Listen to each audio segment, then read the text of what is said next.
Hare Krishna. Mantra to ధామ్ ఛానల్కు స్వాగతం. మనందరికీ తెలుసు, జీవితంలో కష్టాలు సవాళ్ళు సహజం. వాటిని జయించాలనే తపన, విజయం సాధించాలనే సంకల్పం మనందరిలోనూ బలంగా ఉన్నాయి. కానీ ఆ విజయం అంచు దాకా వచ్చి కూడా మనం ఎందుకు వెనుకకు తిరుగుతున్నాము? దానికి కారణం శక్తి లేకపోవడం కాదు, మనల్ని గమ్యం వైపు నడిపించే మన సంకల్పాన్ని స్థిరంగా నిలిపే ఒకే ఒక శక్తి. అదే క్రమశిక్షణ, అంటే డిసిప్లైన్ అంటాము. క్రమశిక్షణ లేని జీవితం తెడ్డులేని పడవలాంటిది. అలల తాకిడికి కొట్టుకుపోతుంది తప్ప ఒడ్డుకు చేరలేదు. ఈరోజు మన జీవితంలో దుఃఖాన్ని దూరం చేసే పరిపూర్ణమైన జీవితాన్ని గడిపే రహస్యాన్ని సాక్షాత్తుగా శ్రీకృష్ణ భగవానుడు భగవద్గీతలో అర్జునునికి ఉపదేశించిన ఒక అత్యద్భుతమైన శ్లోకం ద్వారా తెలుసుకుందాము. భగవద్గీత 6వ అధ్యాయం 17వ శ్లోకం. యుక్తాహార విహారస్య యుక్తచేష్టస్య కర్మసు యుక్త స్వప్నావబోధస్య యోగో భవతి దుఃఖః. ఆహారం తీసుకోవడంలో, విశ్రాంతిలో, చేస్తున్న కర్మలయందు, నిద్ర మేల్కొనుటలో క్రమబద్ధత కలిగి ఉండేవారికి ఆ యోగము సమస్త దుఃఖములను నశింపజేయును. ఇది ఎంత అద్భుతమైన సూత్రం కదా! ఈ శ్లోకంలోని 4 ప్రధాన అంశాలు ఉన్నాయి. అవి వివరంగా తెలుసుకుందాము. ఈ శ్లోకంలో యుక్తాహార అంటే క్రమబద్ధమైన ఆహారం తీసుకోవడం. ముందుగా యుక్తాహార అంటే క్రమబద్ధమైన ఆహారం. భగవద్గీత 9వ అధ్యాయం 26వ శ్లోకంలో శ్రీకృష్ణుడు ఏమంటున్నారంటే, పత్రం పుష్పం ఫలం తోయం యో మే భక్త్యా ప్రయచ్చతి తదహం భక్త్య ఉపహృతం అస్నామి ప్రయతాత్మనః. ఎవరైనను నాకు ప్రేమతోడను, భక్తితోడను పత్రము గాని, పుష్పము గాని, ఫలము గాని లేదా జలము గాని అర్పించినచో దానిని నేను అంగీకరింతును అని అంటున్నారు. అంటే భక్తితో ఎవరు పత్రమైన, పుష్పమైన, ఫలమైన, నీళ్ళైనా నాకు అర్పిస్తే స్వీకరిస్తాను అని కృష్ణుడు అంటున్నారు. కృష్ణ భక్తులు కృష్ణుడికి అర్పించబడిన పవిత్రమైన ప్రసాదాన్ని మాత్రమే తీసుకుంటారు. దేవాలయాలలో లేదా ఇంట్లో కృష్ణుడికి పండ్లు, కూరగాయలు, పాలు మొదలైన సాత్విక ఆహారాన్ని అర్పిస్తారు. ఈ విధంగా ఆహార నియమాలను పాటించడం వల్ల ఆహారపు అలవాట్లలో స్వతహాగా సహజంగానే నియమం, పవిత్రత ఉంటాయి. అంటే ఆహారం తీసుకోవడంలో ఒక క్రమశిక్షణ ఉంటుంది. అయితే అనవసరంగా, అనియమితంగా తినడం మన బుద్ధిని మందగింపజేస్తుంది, ఆధ్యాత్మిక పురోగతికి అడ్డుగా మారుతుంది. పవిత్ర ప్రసాదాన్ని స్వీకరించడం అనేది కేవలం కడుపు నింపుకోవడం కాదు, మన కర్మలను శుద్ధి చేసుకునే ఒక ప్రక్రియ. ఇక 2వ విషయం యుక్త విహారస్య అంటే క్రమబద్ధమైన విశ్రాంతి మరియు వినోదం. అనవసరమైన వినోద కార్యక్రమాలలో సమయాన్ని వృధా చేయరు. అలాగే విహారం, విశ్రాంతి కూడా భక్తికి అనుకూలంగా ఉండేలా చూసుకుంటారు. అనవసరమైన లోక వ్యవహారాలలో పాల్గొనకుండా కీర్తన, భాగవత పఠనం వంటి వాటిని విహారంగా భావిస్తారు. నిరంతరం కృష్ణుణ్ణి స్మరించడమే వారికి అతి ఉత్తమమైన విశ్రాంతి. అంటే టీవీ చూడకూడదని కాదు, గంటల తరబడి విలువైన సమయాన్ని వృధా చేయకుండా మన మనస్సును కృష్ణుడి వైపు మళ్లించే పనులలో నిమగ్నం కావాలి.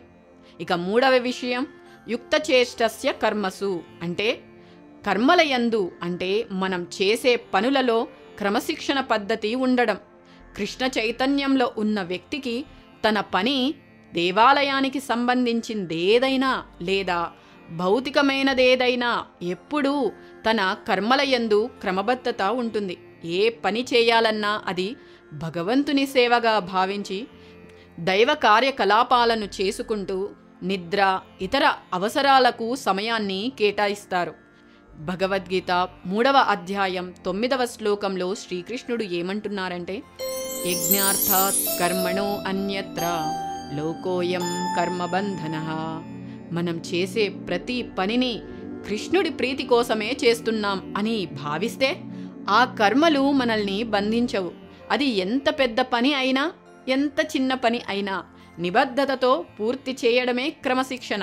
అలాగే 4వ విషయం చివరిగా అత్యంత ముఖ్యమైనది యుక్త స్వప్నావబోధస్య అంటే నిద్ర మేల్కొనుటయందు క్రమశిక్షణ.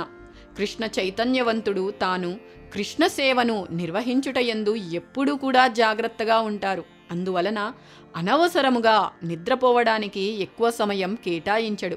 తక్కువ సమయం నిద్రకు కేటాయించిన కూడా కృష్ణ సేవలో నిమగ్నమవ్వడం వలన అతని జీవితానికి భౌతికమైన విశ్రాంతి అవసరం లేదు. కాబట్టి సాధారణంగా భక్తులు రోజుకు కావలసినంత సమయం మాత్రమే నిద్రపోవడానికి ప్రయత్నిస్తారు. ముఖ్యంగా తెల్లవారుజామున బ్రహ్మముహూర్తంలో అంటే 3:30 నుంచి 5:30 వరకు నిద్రలేచి మంగళార్తిలో పాల్గొని హరే కృష్ణ మహామంత్రాన్ని జపించడం వారి దినచర్యలో ముఖ్య భాగంగా ఉంటుంది.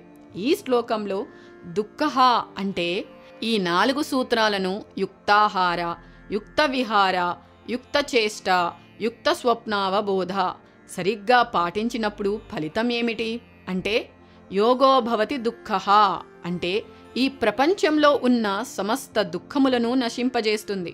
కాబట్టి మనం మన జీవితంలో ఎంత కష్టపడినా లోపల ఒక అసంతృప్తి, దుఃఖం, భయం ఉంటూనే ఉంటాయి. దానికి కారణం మన జీవితం యొక్క గమ్యంపై మనకు స్పష్టత లేకపోవడం మరియు మన శక్తులను వృధా చేసుకోవడం, తినడం, తిరగడం, విశ్రాంతి తీసుకోవడం లాంటి వాటిలో క్రమశిక్షణ లేకపోవడం కారణం. కృష్ణుడు ఇక్కడ చెబుతున్న యోగం అంటే కేవలం ఆసనాలు వేయడం కాదు, కృష్ణుడితో మనకున్న సంబంధాన్ని అర్థం చేసుకోవడం, భక్తిగా జీవించడం. మనం ఈ 4 అంశాలలో క్రమశిక్షణ పాటిస్తే మనకు దుఃఖాలు దూరమవుతాయి.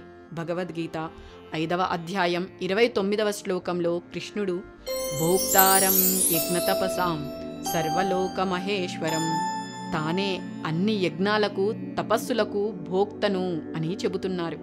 అన్ని లోకాలకు మహేశ్వరుడును అని ప్రకటిస్తున్నారు. ఈ సత్యాన్ని మనం గ్రహించి ప్రతి కర్మను కృష్ణ సేవగా చేస్తే మనకు దుఃఖం ఎక్కడి నుండి వస్తుంది? రాదు కదా. నిజమైన విజయం అంటే బ్యాంకు ఖాతాలో డబ్బు పెరగడం కాదు, మన మనసులో శాంతి పెరగడం, కృష్ణుడితో మన ప్రేమ బంధం బలపడడం. కాబట్టి ఈ రోజు నుంచే చిన్న చిన్న క్రమశిక్షలను మన జీవితంలో పాటించడం అలవాటు చేసుకుందాం. నియమిత వేళకు నిద్రలేవడం, నిద్రపోవడం, ప్రసాదం మాత్రమే స్వీకరించడం, మన కర్మలను శ్రద్ధగా పూర్తి చేయడం, ప్రతిరోజు కొంత సమయం హరే కృష్ణ మంత్రం జపం కోసం కేటాయించడం. ఈ క్రమశిక్షణే మన జీవితంలోని సమస్త దుఃఖాలను నశింపజేసి శాశ్వతమైన ఆనందాన్ని, విజయాన్ని ప్రసాదిస్తుంది. మీ జీవితంలో మీరు పాటించాలనుకుంటున్న ఒక క్రమశిక్షణ గురించి కామెంట్ బాక్స్లో తెలియజేయండి. హరే కృష్ణ.